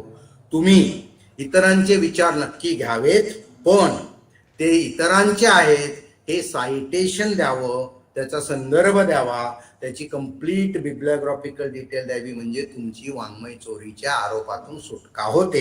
याचं थोडंसं रिपिटेशन मी पुढे करेन. पण मग ही वाङ्मय चोरी कुठल्या कुठल्या प्रकाराने होते त्याचे आता अलीकडच्या काळात जसं जसं अवेअरनेस वाढत चाललेलं आहे संशोधनातल्या नैतिकतेबाबत, तिथे आता लक्षात येते की ही पण एक वाङ्मय चोरीच आहे. ती म्हणजे काय, आपलेच विचार आपणच पुन्हा पुन्हा वापरायचे, आपणच जे लिहिलेलं वाक्य आहे, आपणच जो लिहिलेला परिच्छेद आहे, आपणच लिहिलेला चॅप्टर असेल, त्याला म्हणतात सेल्फ प्लॅजारिझम. आता सेल्फी आलंय की नाही, हे खरं तर प्लॅजारिझम मधलं सेल्फी आहे. काय केलं जातं, publication of the same paper in more than one journal. म्हणजे एक आर्टिकल आहे, तुम्ही लिहिलंय, खूप कष्टाने लिहिलंय, तुमचंच आहे खरं तर, पण तुम्ही काय केलं, एका जर्नलला पाठवलं, कदाचित थोडीशी वाट पाहिली आणि त्यांच्याकडून काही प्रतिसाद नाही आला म्हणून दुसऱ्या महिन्यात दुसऱ्या जर्नलला दिलं. किंवा अगदी जाणीवपूर्वक कोणाच्या लक्षात येणार आहे, म्हणजे एकच आर्टिकल, एकच संशोधन, तुम्ही काय केलं, एकच माहिती स्वतःचीच आहे पण 2 वेळा पब्लिश करताय. याला पण काय म्हणतात, सेल्फ प्लॅजरिझम. तुम्ही स्वतःच्याच वाङ्मयाची पण एक प्रकारे चोरीच केली ना, कारण तिकडे एकदा पब्लिश झालाय ना. तसंच काय, publishing single study into many small separate parts, हे खूप वेळा होतं की 5 वर्षाचं जेव्हा PhDचे संशोधक संशोधन करतात, मास्टर डिग्रीला खूप क्वचित होतं आहे, कारण छोटा स्पॅन असतो, एकाच सेमिस्टरमध्ये तुम्ही रिसर्च करता, तेव्हा असं होतं की खूप डेटा गोळा होतो आणि त्याचा खरं तर एक चांगला रिसर्च पेपर होऊ शकतो, मान्य. पण बरेच वेळा संशोधक काय करतात, तर त्याचे 10 पेपर करतात. म्हणजे एका वेळेस एक छोटाच पार्ट घ्यायचा त्या टोटल डेटामधला, तेवढ्यावर पेपर लिहायचा. तर याला पण सेल्फ प्लॅजरिझम म्हणतात. एक प्रकारे खरं तर एका पेपरचे 10 पेपर करताय, म्हणजे हा खोटेपणाच आहे ना एक प्रकारे, ही काही नैतिक तुमचा व्यवहार नाहीये. आणि तिसरा पार्ट म्हणजे requesting reusing part of the introduction from earlier paper. तुम्ही मागे एक पेपर लिहिले, आता तो जसाच्या तसा दुसरीकडे छापायला देत नाही, हे बरोबर, किंवा त्याचे छोटे पार्ट पण खरं, हे पण बरोबर. पण काय करताय, त्या पेपरमध्ये लिहिलेली इंट्रोडक्शन दुसऱ्या पेपरला पुन्हा वापरताय, हे पण अनएथिकल आहे, ते होता कामा नये. खरं तर आता बऱ्याच वेळा जर्नल्सच त्याच्यावर एक नियंत्रण आणतायत, म्हणून काही प्रमाणात ते सेल्फ प्लॅजरिझम कमी होते. दुसरा जो प्रकार आहे तो डायरेक्ट प्लॅजरिझम आहे. म्हणजे डायरेक्ट प्लॅजरिझम मध्ये काय केलं जातं, थेट कॉपिंग त्याला म्हणतात. इथे मात्र चोरीच, आणि ही खरं तर उघड असते. म्हणजे अख्खाच्या अख्खा पॅरेग्राफ, अनेक थिसेस मध्ये असं आढळलं की ते थिसेसचा अर्धा पार्ट हा वर्ड टू वर्ड कॉपी केलेला आहे. म्हणजे बघ, आता प्लॅजरिझम डिटेक्शन सॉफ्टवेअर आलेले आहेत, त्याच्यामुळे आता हे जरा कठीण झालंय आणि चांगली गोष्ट आहे, त्याच्यावर मर्यादा आलेले, नियंत्रण आलेले आहे. पण एकेकाळी जेव्हा मुद्रित स्वरूपात टाईप रिटन थिसेस असायचे, अगदी आर्टिकल्स पण असायचे प्रिंट स्वरूपातली, तिथं हे करणं फार मुश्किल असायचं, प्लॅजरिझम डिटेक्ट करणं मुश्किल असायचं. पण ही वाङ्मय चोरीच आहे, ती करता कामा नये. या डायरेक्ट प्लॅजरिझम मध्ये काय केलं जातं, जसंच तसा एखादा परीक्षक म्हणा, एखादं प्रकरण म्हणा, हे पूर्णपणे इकडून कॉपी केलं जातं आणि आपल्या डॉक्युमेंटमध्ये ते पेस्ट केलं जातं. That is very very wrong. हे पण प्लॅजरिझम खरं तर करायला नाही पाहिजे. आणखीन जो पुढचा पार्ट आहे बघा, तो मोझेक प्लॅजरिझम आहे. मोझेक म्हणजे तुकडे तुकडे करा, हे पर्शीच्या बाबतीत बऱ्याच वेळा वापरतात. मग इथे काय करतो तो, जरा आणखीन ज्याला हुशारी दाखवतो, म्हणायला हुशारी असते असं मी मुळीच म्हणणार नाही. इथे ही हुशारी दाखवतो कसा, तो इकडून एक थोडासा एक 2 अर्धा वाक्य घेईल, तिकडून एक अर्ध वाक्य घेईल, तिकडून एक अर्ध वाक्य घेईल, पण तो साईट करणार नाही, त्याचा उल्लेख मात्र करणार नाही की मी इथून एक छोटा पाठ घेतलाय. तो म्हणणार हे माझंच आहे. म्हणजे तुम्हाला अगदी ग्रामीण भागामध्ये, आपण सगळेच ग्रामीण, मी स्वतः ग्रामीण भागातून आलोय, गोधडीचा प्रकार बघितला तर ती खरं तर किती कपड्यांची म्हणून बनलेली आहे ते कळतच नाही. पॅच पॅच पॅच पॅच असतात ते. तर हे सुद्धा प्लॅजरिझमच आहे. जरी तुम्ही पॅचमध्ये केलं तरी सुद्धा ते टाळायलाच पाहिजे, हे पण अलाउड नाही. पण आत्ता सध्या अशा प्रकारची प्रकाशनांमधली अनैतिकता ही दिसून येते, ही टाळायला पाहिजे. आणि शेवटचा जो प्रकार आहे तो म्हणजे ऍक्सिडेंटल प्लॅजरिझम. म्हणजे काय होतं, चुकून होतं खरंच, म्हणजे चुकूनही काहीतरी गोष्टी होऊ शकतात, अनवधनाने ज्याला म्हणता येईल. आणि ते त्यातला एक प्रकार काय असू शकतो, मिसकोटिंग. म्हणजे काय, ते कॉपी केलंय, तुम्ही सांगताय XYZ नी म्हटलेलं आहे, आता तुम्ही XYZ असा विचार व्यक्त केला हे म्हणता, तेव्हा खरं तर तुमची वाङ्मय चोरीतून सुटका व्हायला पाहिजे. पण ती होत नाही, कारण ते XYZ तुम्ही म्हणताय, पण ते असतं PQRचं, म्हणजे Aचं असतं ते Bच्या नावावर टाकतात, त्याला मिसकोटिंग म्हणतात. म्हणजे ते कोट करताना तुम्ही चुकीच्या पद्धतीने, मग ते कंटेंट मधलं मिसकोटिंग असेल, ते सायटेशन मधलं मिसकोटिंग असेल, काहीतरी चुकीचं करून तुम्ही खरं तर एक प्रकारे दिशाभूल करताय त्या संशोधनाच्या वाचकाची, दॅट इज रॉंग. हे नाही व्हायला पाहिजे. आणि संशोधनात मी तुम्हाला सांगतो, आता ही डिटेक्शन करणारी खूप सारी सॉफ्टवेअर्स आलेली आहेत. आपण त्याची मुद्दाम जाणीव ठेवली पाहिजे.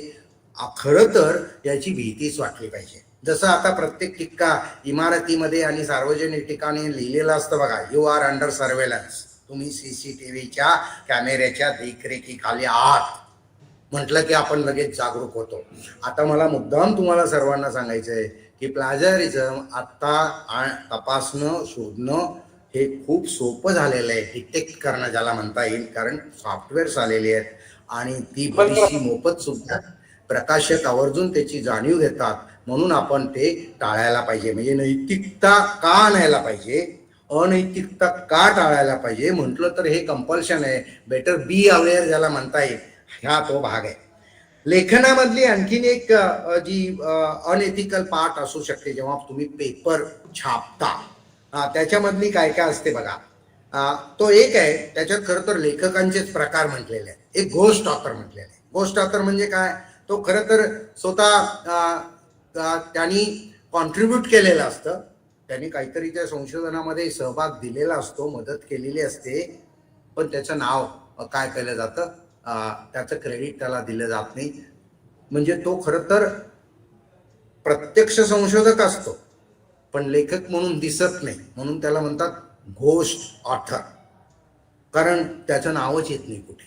खरं तर तो असायला पाहिजे. ही पण अनैतिक बाब आहे. ज्यांनी योगदान दिलेलं आहे ते खरं तर त्याचं नाव पेपरच्या नामावलीमध्ये यायला पाहिजे. गिफ्ट ऑथरमध्ये त्याच्या उलट होतं, तो काहीच काम करत नाही पण त्याचं नाव मात्र छापलं जातं. म्हणजे 3 लोकांची नावं आहेत, त्यातला एक शेवटचा आहे, त्यांनी काहीही कॉन्ट्रीब्यूट केलेलं नाही, पण त्याचं आता पुढे काहीतरी प्रमोशन आहे, इंटरव्ह्यूला जाणार आहे वगैरे वगैरे काय असेल, त्या लेखाचा त्याला माझ्या नावावर एक लेख आहे याचा फायदा होणार आहे, मग तो काय करतो, त्याच्यात नाव टाकून घेतो. त्याला म्हणतात गिफ्ट ऑथर. त्याला ते गिफ्टच दिलं गेलं खरं तर ते आर्टिकलचं लिखाण. हे पण अनएथिकल आहे. ज्यांनी कॉन्ट्रीब्यूट केलंय त्याचं नाव द्या, ज्यांनी केलं नाही त्याचं देऊ नका. आता अलीकडच्या इंटरनॅशनल जर्नलमध्ये मुद्दाम द्यायला सांगतात प्रकाशक त्या जर्नलचे की कोणी किती % कॉन्ट्रीब्यूट केलंय किंवा कोणी कोणत्या भागात कॉन्ट्रीब्यूट केलंय. उदाहरणार्थ रिसर्च प्रॉब्लेम लिहिताना कॉन्ट्रीब्यूट केलंय त्याचं नाव द्या, अनालिसिसमध्ये कोणीतरी कॉन्ट्रीब्यूट केलंय त्याचं नाव द्या वगैरे. आणि तिसरा जो लेखकांचा प्रकार केला जातो तो म्हणजे गेस्ट ऑथर. तिथे काय केलं जातं, नो कॉन्ट्रीब्युशन, पण त्याचं नाव टाकलं जातं कारण ती व्यक्ती डेप्युटेड असते आणि मग असं वाटतं की त्या व्यक्तीचं नाव टाकलं की पेपर छापला जाईल. पण हे पण अनएथिकल आहे. खरं तर तुमचं संशोधन हे तुमच्या संशोधनाच्या दर्जामुळे छापलं गेलं पाहिजे. Quality should be the main criteria, why that particular article is been published, त्याचं लक्षात घ्यायला पाहिजे. आणखीन काय अनएथिकल गोष्टी असतात बघा ज्या आपण टाळायच्यात. Not declaring conflict of interest. आता हा कॉन्फ्लिक्ट ऑफ इंटरेस्ट काय असतो, तर हितसंबंध ज्याला म्हणता येईल. हितसंबंधाचा एक संघर्षच होतो तो असा की उदाहरणार्थ खरं तर संस्थेला मिळालेले जी ग्रँट आहे ती मी माझ्या संशोधनासाठी वापरतो. हा इथे कॉन्फ्लिक्ट ऑफ इंटरेस्ट आहे, तो हितसंबंधाचा संघर्षच आहे प्रकारे. तर ते तसं तुम्ही केलं असलं तर तुम्ही नोटमध्ये लिहिलं पाहिजे की हे संस्थेसाठीचे पैसे होते पण योग्य त्या परवानग्यासह मी या संशोधनाला वापरलेले आहे. म्हणजे तुम्ही संशोधक आहात, अकॅडमिक संशोधक आहात, महाविद्यालयामधले संशोधक आहात आणि तुमचीच कंपनी पण आहे. आणि तुम्ही रिसर्च करताना खरं तर विद्यार्थी म्हणून करताय पण त्याचे फायदे हे तुमच्या कंपनीसाठी वापरताय. इथे पण कॉन्फ्लिक्ट ऑफ इंटरेस्ट आहे. अशा प्रकारचं कॉन्फ्लिक्ट ऑफ इंटरेस्ट आलेला नाही असं डिक्लेरेशन देणं म्हणजे एथिकल रिसर्च प्रॅक्टिस. असं न सांगणं, याच्यात कुठलाही कॉन्फ्लिक्ट ऑफ इंटरेस्ट नव्हता असं ठणकावून सांगणं की जेव्हा तो होता खरं तर इथं संबंध होते त्याच्यात, ते अनएथिकल झालं. सायटेशन बायसमध्ये खूप वेळा होतं, सेल्फ सायटेशन होतं किंवा तुम्ही काय करता, साईट करणं म्हणजे बघा दुसऱ्याची माहिती घेतली, म्हणजे मी लिहितोय आणि मग एनी एक आर्टिकल लिहिले त्यातली माहिती घेतली, पण ती देत असताना साईट करत असताना मी अनेक प्रकारचे गैरप्रकार करतो. म्हणजे माझंच फक्त साईट करतो, माझीच डॉक्युमेंट, किंवा मला जे मित्र आवडतात, माझे जे मित्र आहेत त्यांचंच लेखन साईट करतो, इतरांचं जास्त रिलेव्हंट आहे पण ते करत नाही. याला पण अनएथिकल रिसर्च प्रॅक्टिसेस म्हणतात. सायटेशन मधला बायसनेस, त्याला पक्षपातीपणा म्हणतात, त्याला अनएथिकल अनैतिक संशोधन प्रथा म्हणता येईल. नॉट सायटिंग फंडिंग रिसोर्सेस, हे पण हे खरं तर जर्नल आर्टिकल कंपल्सरी करतात. तुम्हाला जर या संशोधनासाठी अनुदान मिळालं असेल, त्या अनुदानाची नोंद ही खरं तर तुम्ही तिथे करायला पाहिजे. करणं हे नैतिकता झालं, तशी नोंद न करणं हे अनैतिक झालं. रिडंडंट पब्लिकेशन जो प्रकार आहे, सायटिंग डॉक्युमेंट विदाउट रीडिंग, हा पण एक मोठा खरं तर संशोधनामधला एक घोटाळाच म्हणता येईल. अनैतिक बाब. ठीक आहे की तुम्ही एक डॉक्युमेंट सांगताय की XYZ नी लिहिल्याप्रमाणे आणि या जर्नलमध्ये छापल्याप्रमाणे असं असं आहे, म्हणजे तुम्ही संदर्भ दिला. आता संदर्भ दिला म्हणून तुमच्यावर वाङ्मय चोरीचा खरं तर आरोप येणार नाही. फॅन्टास्टिक, चांगली गोष्ट. पण ते डॉक्युमेंट तुम्ही कधी वाचलंच नाही, कोणीतरी साईट केलेलं आहे, तुम्ही जसंच्या तसं कॉपी केलं आणि मग तुम्ही म्हणताना मात्र असं दर्शवताय की मी वाचलं आणि मग साईट केलं, मग वापरलं. मला वाटतं ही पण अनैतिक बाब आहे. कितीतरी गोष्टी खरं तर तुमच्या वर्तनाशी संबंधित आहे. तुम्ही चांगलं वागावं हे नैतिकता सांगते, तुम्ही तुमचं वागणं गैर नसावं ही अनैतिक बाब आहे. तर तो भाग आहे. आणि रिडंडंट पब्लिकेशन, मगाशी म्हटल्याप्रमाणे तेच पब्लिकेशन पुन्हा पुन्हा वेगळ्या वेगळ्या जर्नलमध्ये थोडंसं टायटल बदलायचं, थोडासा बदल करून पुन्हा छापणं, ही पण संशोधनातली अनैतिकता आहे, ती टाळायला पाहिजे. आपण जेव्हा पुढे जाऊन असं बघतो की का खरं तर एथिकली रिसर्च का करावं, का बरं संशोधनातली नैतिकता एवढी महत्वाची, त्याची दोन ठळक कारणं आहेत. खूप सारी आणखीन डझनभर कारणं असू शकतात. एक तर टू अवॉइड पिनल ऍक्शन्स, तुम्हाला कुठलीही दंडात्मक कारवाईला जायला लागू नये, कुठलीही दंडात्मक कारवाई तुमच्यावरती होऊ नये, म्हणून तुम्ही नैतिकतेने संशोधन करायला पाहिजे. हे तर खरं तर म्हणजे भीतीच आहे म्हणा, की कायदा आहे म्हणून नीट वागा, तसं तुम्हाला कुठली तरी पेनल्टी त्याची बसणार आहे तर ती बसू नये म्हणून. आणि दुसरं कारण काय, to sustain dignity of research profession, हे जास्त महत्वाचं आहे माझ्या दृष्टीने. कारण दंड तर तुम्हाला चटकन दिसतो, पण न दिसणारे जे फायदे आहेत नैतिकतेने संशोधन केल्यामुळे किंवा अनैतिकतेने संशोधन केल्यामुळे न दिसणारे जे तोटे आहेत ते टाळण्यासाठी मुद्दा काय बघा, to sustain dignity of the research profession. बघा, संशोधनाचं जे क्षेत्र आहे, हा जो पेशा आहे, हा व्यवसाय आहे, खरं तर हे प्रोफेशन आहे. हो, आणि एक रिस्पेक्टफुल प्रोफेशन आहे. आपण संशोधकाकडे अतिशय खरं तर ज्याला सन्माननीय दृष्टीने बघतो. डॉक्टर होमी भाभा म्हटल्यानंतर बघा आपल्यासमोर एक इमेज निर्माण होते. मग अगदी न्यूटन पासूनची बघा, कितीतरी समाजशास्त्रातले संशोधक आपल्याकडे, इरावती कर्वेंसारखे लोक होऊन गेलेले, जे खरं तर नामांकित संशोधक म्हणून होते प्रत्येक क्षेत्रामधले, ती भाषा असेल, मानसशास्त्र असेल वगैरे. मुद्दा असा आहे की तुम्ही जर संशोधन नैतिकतेने केलं तर या प्रोफेशनची, संशोधन व्यवसायाची, त्या पेशाची शान वाढणार आहे, त्याचा मान सन्मान होणार आहे, अन्यथा त्याचा अपमान होणार आहे. हे टाळण्यासाठी तुम्ही खरं तर रिसर्च हा नैतिकतेने करायला पाहिजे. मग ती जी काय आपण म्हणतो सन्मान टिकवायचा आहे, कोणाकोणाचा, जसा प्रोफेशनचा आहे, संशोधकाचा पण आहे वैयक्तिक. कारण कधीतरी उघड होणार आहे की तुम्ही खरं तर गैर प्रकाराने संशोधन केलेलं आहे, मग तुमची पण मानहानी होणार आहे. ती होऊ नये म्हणून संशोधन हे खरं तर नैतिकतेने करा.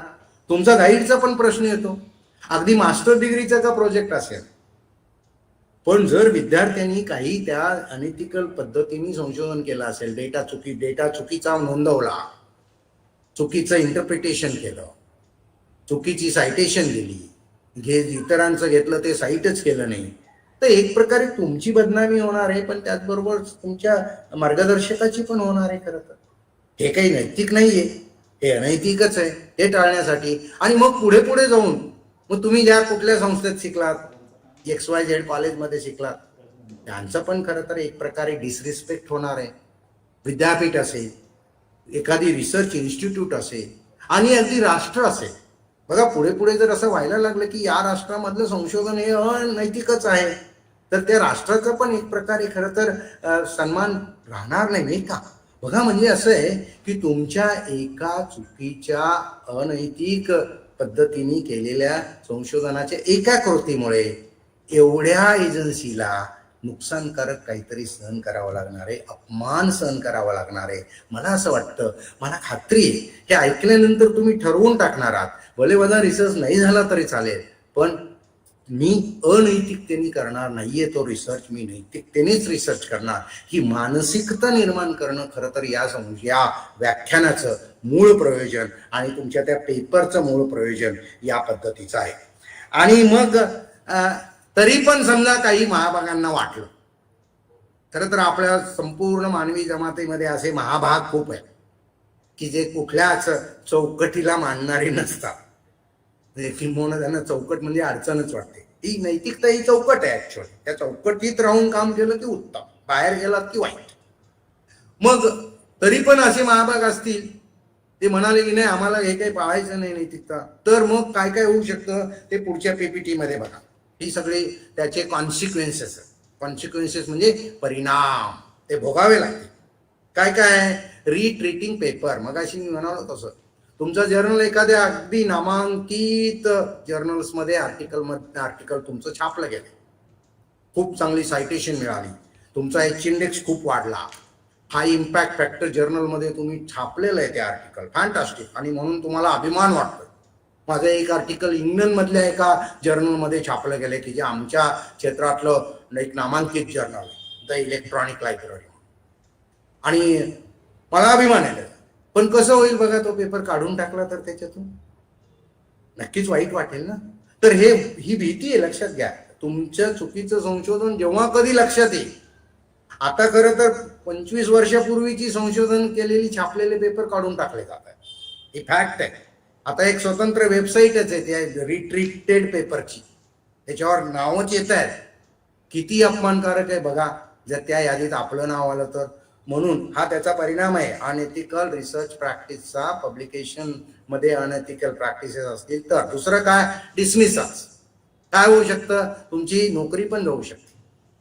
हो, आता अकॅडमिक आणि रिसर्च मध्ये हे व्हायला लागलेले, ही पण आपण गंभीर बाब आहे, लक्षात घ्यायला पाहिजे. आपल्या स्वतःच्या करिअरचा तो प्रश्न आहे.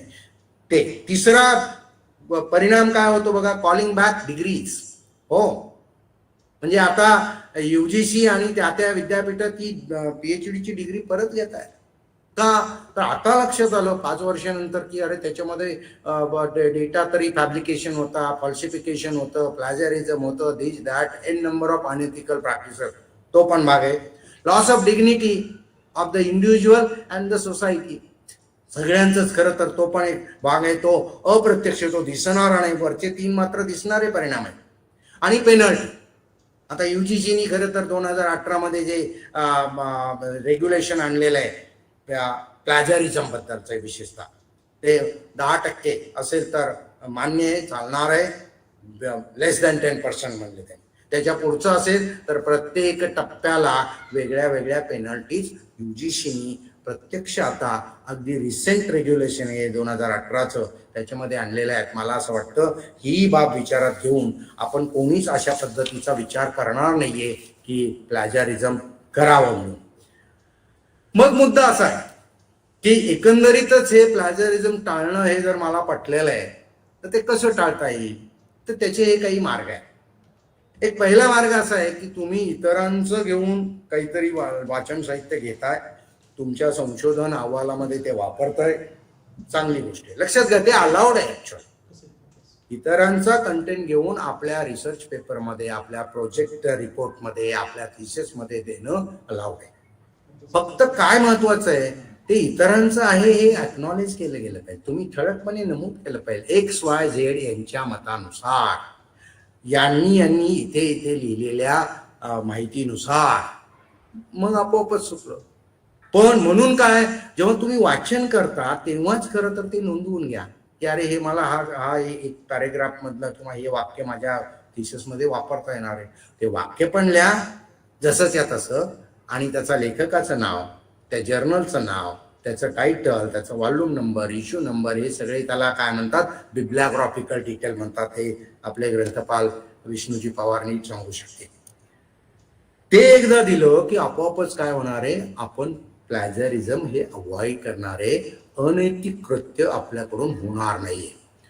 साईट रिसोर्सेस प्रॉपरली, त्याचे पण एपीए आणि इतर प्रकारची स्टाईल मॅन्युअल, एपीए आहे, MLA आहे, शिकागो आहे, हार्वर्ड आहे, ही सगळी लेखन शैली आहे. म्हणजे डॉक्युमेंट इतरांचं वापरलं तर ते साईट कसं करावं, त्याचं उद्धरण किंवा उल्लेख कसा करावा, उल्लेख केलेल्या डॉक्युमेंटची रेफरन्स एंट्री कशी करावी, त्याचे पॅटर्न ठरलेले आहेत, ते स्टँडर्ड आहेत. खरं तर त्या पद्धतीने तुम्ही साईट केलं आणि त्याचा रेफरन्स दिला की तुम्ही प्लॅजरिझम अवॉइड करू शकता. डायरेक्ट कोट वापरणं फार उत्तम, म्हणजे कोणीतरी म्हटल्यानुसार नाही चालणार. तुम्ही अख्खं तेवढं वाक्य कॉपी करा, पेस्ट करा, डबल इन्व्हर्टेड मध्ये टाका. एपीए विशेषतः सांगतं की ते तुम्ही डबल इन्व्हर्टेड मध्ये टाका, वाक्य जसेच्या तसं घेतलं असेल तर, आणि मग तुम्ही सांगा हे मी म्हटलंय. पण जर पॅराफ्रेज करणार असाल, पॅराफ्रेज करणं म्हणजे काय, तुम्ही एक लेख वाचला आणि संपूर्ण लेखाचा एकंदरीत रोग काय आहे, समजा त्याचा रोग रसा आहे त्या संपूर्ण आर्टिकलचा, नैतिकतेने रिसर्च करणं केव्हाही चांगलं. एवढंच त्याला म्हणायचं त्या 5 पानांमध्ये. तर तुम्ही तुमच्या शब्दात मांडताय, त्यांनी जे वापरलेले शब्द असं कुठेच स्वतंत्र वाक्य नाहीये, पण तुमचा गोषवारा तुमच्या लक्षात आला की यांना एवढंच म्हणायचं. ते तुम्ही इतरांची माहिती तुमच्या शब्दात लिहिणं त्याला म्हणतात पॅराफ्रेज करणं. तर ते तुम्ही करणं अलाउड असतं. तसं करून सुद्धा तुम्हाला सायटेशन द्यावंच लागतं.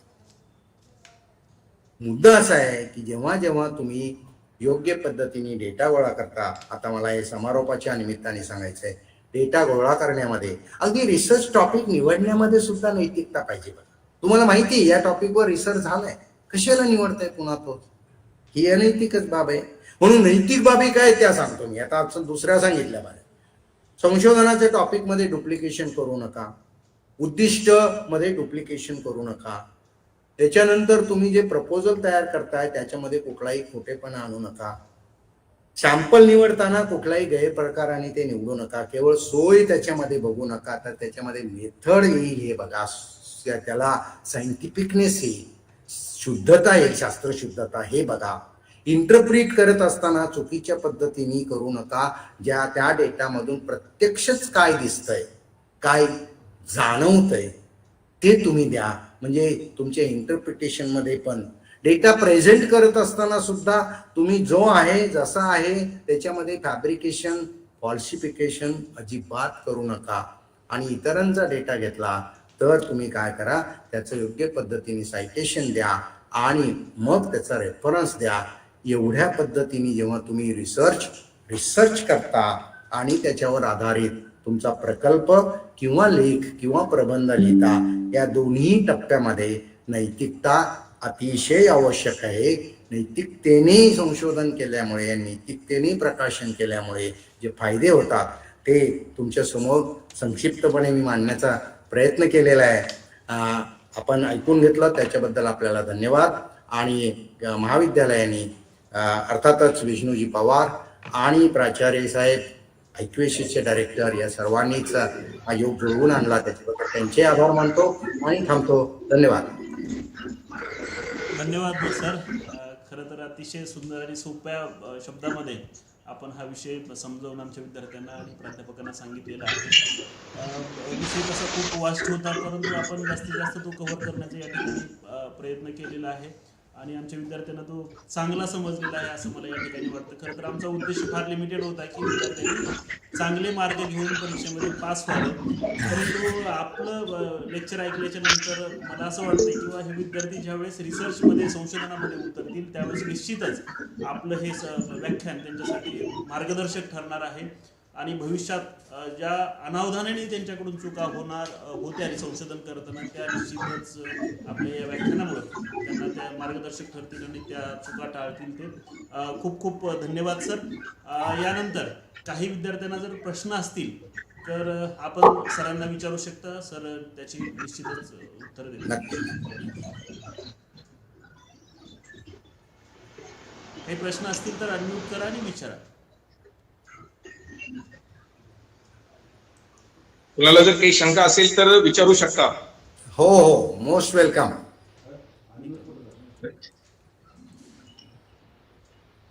हॅलो.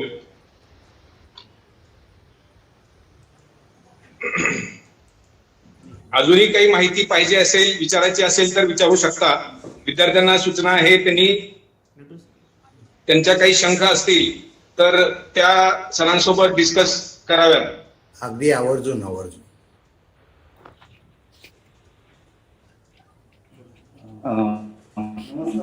नमस्कार सर. नमस्कार. ओंकार पवार. सर्वप्रथम मी आपला आभारी आहे की आपण इथिकल पब्लिकेशन याच्याबद्दल खूप छान माहिती दिली. त्यातल्या त्यात ghost authorship, gift authorship, guest authorship सारखे ॲक्युरेट वर्ड आणि त्याचं मिनिंग पहिल्यांदाच या ठिकाणी लक्षात आलेलं आहे. प्रामाणिकपणे नोंद करायला काही हरकत नाही.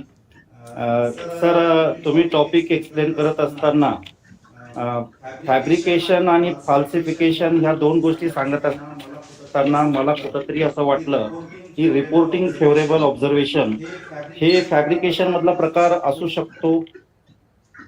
असू शकतो. आता ते काय आहे, फॅब्रिकेशन फॉल्सिफिकेशन हे जे बायफर्केशन केलंय की नाही, त्याच्यामध्ये खूप थिन डिफरन्स आहे. म्हणजे ते आपल्याला अगदी वॉटर टाईट कंपार्टमेंट नाही करता येणार. ते आपल्या सोयीसाठी म्हणून आपण 2 हेडिंग केल्या.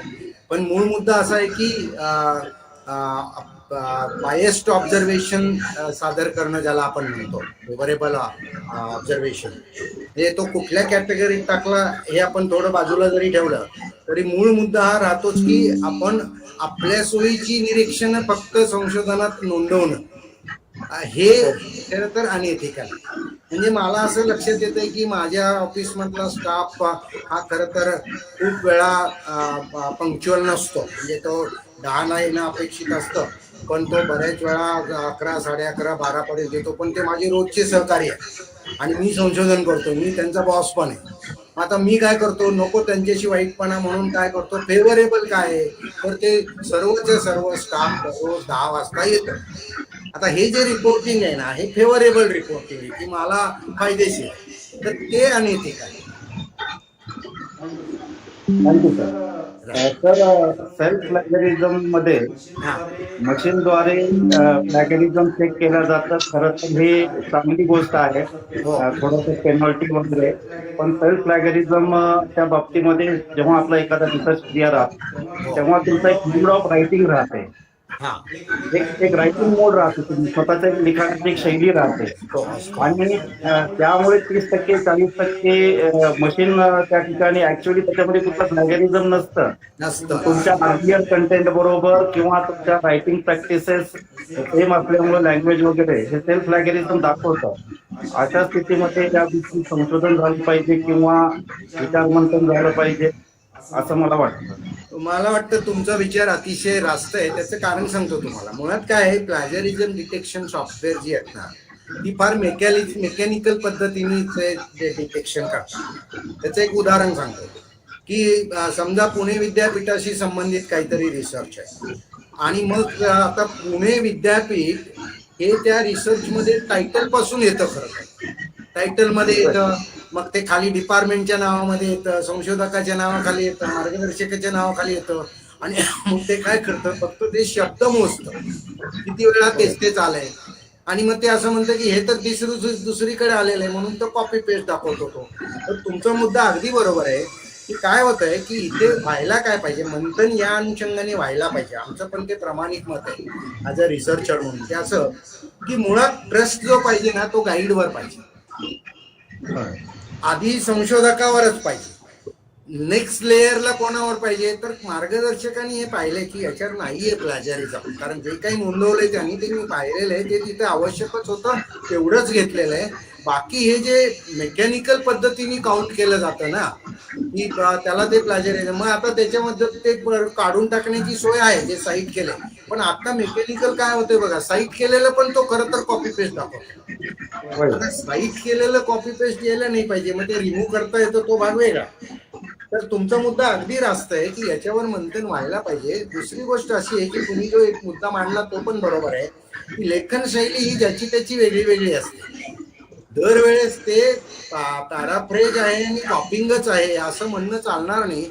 आणि काही विचार तर खरं तर असे आहे ना, ते एवढे कॉन्क्रीट आहे की त्याच्यात खरं बदल होणारच नाही, पण तो आत्ताच्या व्यक्तीने व्यक्त केला काय मागचा, पण तो मांडल्याबरोबर तो त्यांनी म्हटलेला आहे. म्हणजे एखादी अभंगातली ओळ जर घेतली ती तुकोबांच्या अभंगातली असणारच आहे, पण ती खरं तर आजच्या माणसाचा पण विचार असू शकतो, पण तिथं तसं होत नाही. म्हणून याच्यावर अजून खूप मंथन व्हायला पाहिजे.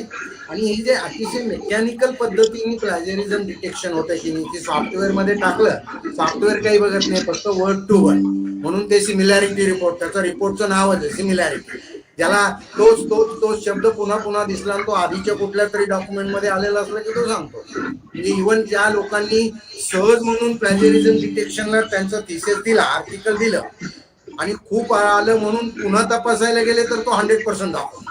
आता याचा अर्थ असं नाही की तो खरंच 100% आहे, तो मुळात असं झालं की त्याच्याकडून ते त्या आधीच्या डेटाबेस मध्ये राहिलं गेलं आणि म्हणून तो पुढचा. तर म्हणून याच्यावर मंथन व्हायला पाहिजे खरं तर अजून, जेणेकरून फक्त क्वांटिटेटिव्ह मेजरमेंट नाही व्हायला पाहिजे, त्याच्यात क्वालिटेटिव्ह आस्पेक्टनी त्या विशेषतः त्या त्या कॉन्टेक्स्टच्या संदर्भात काय आहे हे विचारात घेऊन व्हायला पाहिजे. बरोबर आहे. थँक्यू कुंभार सर.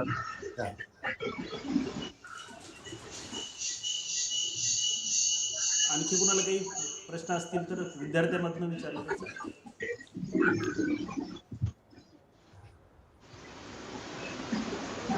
चालेल. थँक्यू. सर. हॅलो. विचारता कोणी? हा सर, मी आहे. हा बोला. हा सर, मला कृत्रिम बुद्धिमत्तेचा वापर करून जे संशोधन केलं जातं त्या संदर्भात बोलायचं होतं की कृत्रिम बुद्धिमत्तेचा ChatGPT वगैरे वापर करून पेपर लिखाण करणं, यावर तुमचं मत सांगावं किंवा यावर प्रकाश टाकावा. थँक्यू. असं आहे की तुम्ही जर कुठलाही रिसर्च हा केवळ कृत्रिम बुद्धिमत्तेला विचारून आर्टिकल लिहून रात्रीतून किंवा 2 तासातून ते सबमिट करत असाल तर ते 100% अनैतिक आहे, याच्यात वादच नाही. कृत्रिम बुद्धिमत्ता तुम्ही काही प्रमाणात कुठे वापरू शकता की तुम्हाला एक अनालिसिस करायचंय आणि जे अनालिसिस तुम्ही करताय त्याच्या पलीकडे जाऊन अजून त्याच डेटाचं काही इंटरप्रिटेशन असू शकतं का, त्याचा अन्वयार्थ आणखीन वेगळ्या पद्धतीने लावता येऊ शकतो का, हे जाणून घेण्यासाठी कृत्रिम बुद्धिमत्ता वापरणं अतिशय रास्त आहे.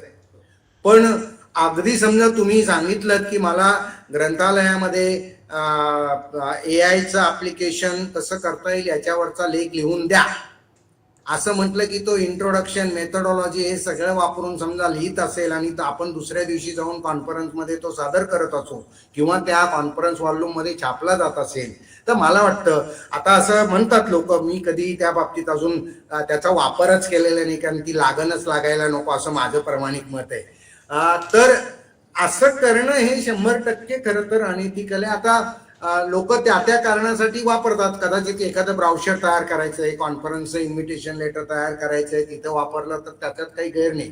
पण प्युअरली रिसर्चच्या कुठल्याही आस्पेक्टमध्ये तुम्ही स्वतः कुठलंही कॉन्ट्रीब्युशन न घेता केवळ AIच्या मदतीने ते करत असाल आणि त्याचं क्रेडिट मात्र तुम्ही घेत असाल की हा माझा पेपर, तर मला असं वाटतं ते अनैतिकल आहे असं माझं अगदी ठाम मत आहे. त्याच्यामुळं काही लोक दुखावले जात असतील तरी सुद्धा त्यांची क्षमा मागून मला हेच सांगायचं की ते चुकीचंच आहे. कारण एवी देवी आपण संशोधनातील नैतिकतेवरच बोलतोय, तर मला वाटतं जे अनैतिक आहे ते अनैतिकच आहे हे म्हणणं ही माझी नैतिकता आहे, म्हणून ते चुकीचंच आहे. खरं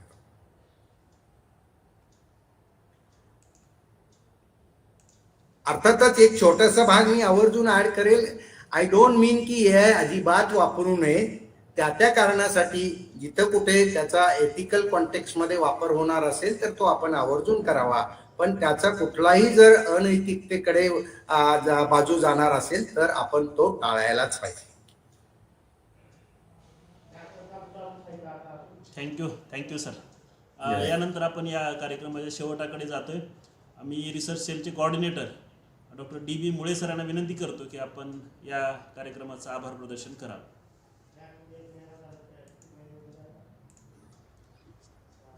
सर अनम्यूट करा. हॅलो. हा येतोय आवाज, बोला सर. हॅलो. येतोय आवाज. सर येतोय आवाज येतोय.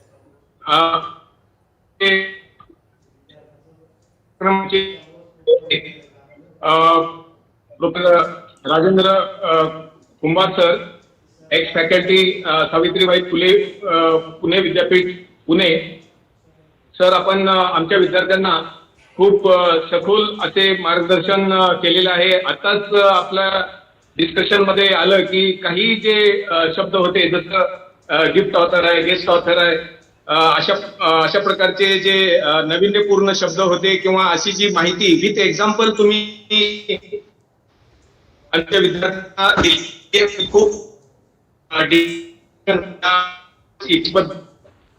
आमच्या विद्यार्थ्यांना मी सर्व विद्यार्थी तुम्हाला सांगू इच्छितो की रिसर्च एथिक्स बद्दल आता विद्यार्थ्यांना किंचितही शंका राहणार नाही की हा पेपर काय आहे. पूर्वी तसं होतं, विद्यार्थी म्हणत होते की असं फक्त थेरी वाचून ते त्यांना समजत नव्हतं. पण तुम्ही विद्यार्थ्यांना प्रत्येक आर्टचा असेल, कॉमर्सचा असेल किंवा सायन्सचा असेल, प्रत्येक विद्यार्थ्याला आपण एकदम त्या विषयातलं एक्झाम्पल देऊन ते एक्सप्लेन केल्यामुळं हा मनावर प्रभाव टाकणारा आजच्या कार्यक्रमाचं जे रिसर्च एथिक्स बद्दलचं जे आपलं व्याख्यान झालं, त्याबद्दल आपले मनापासून माझ्या महाविद्यालयातर्फे आणि सर्व फॅकल्टीतर्फे मी आपले खूप खूप आभार व्यक्त करतो. तसेच आमच्या महाविद्यालयाचे तत्पर प्राचार्य म्हणेन मी, कारण विद्यार्थी हितांचे निर्णय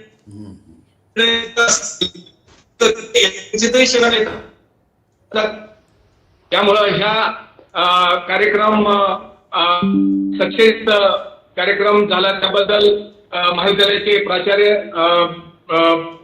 डॉक्टर मांजरे सर यांचे पण मी आभार मानतो.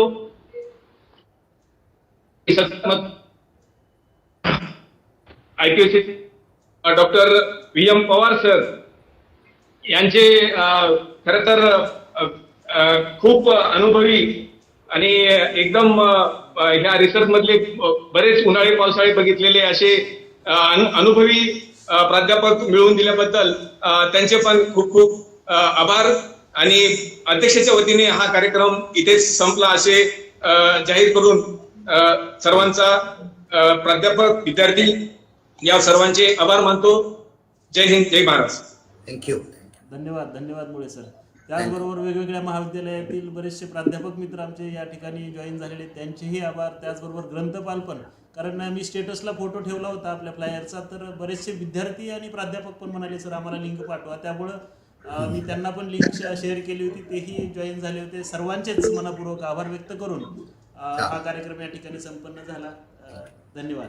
थँक्यू कुंभार सर. थँक्यू. नमस्कार कुंभार सर. पवार सरांचं अभिनंदन. हो, धन्यवाद सोनटके सर. थँक्यू. ओके. अभिनंदन पवार सर, कार मार्गदर्शन भेटला आज. हो, thank you sir. Thank you Pawar sir. Thank you Pawar sir अभिनंदन. Pawar sir thank you Hokarne sir. धन्यवाद. पवार सर. थँक्यू.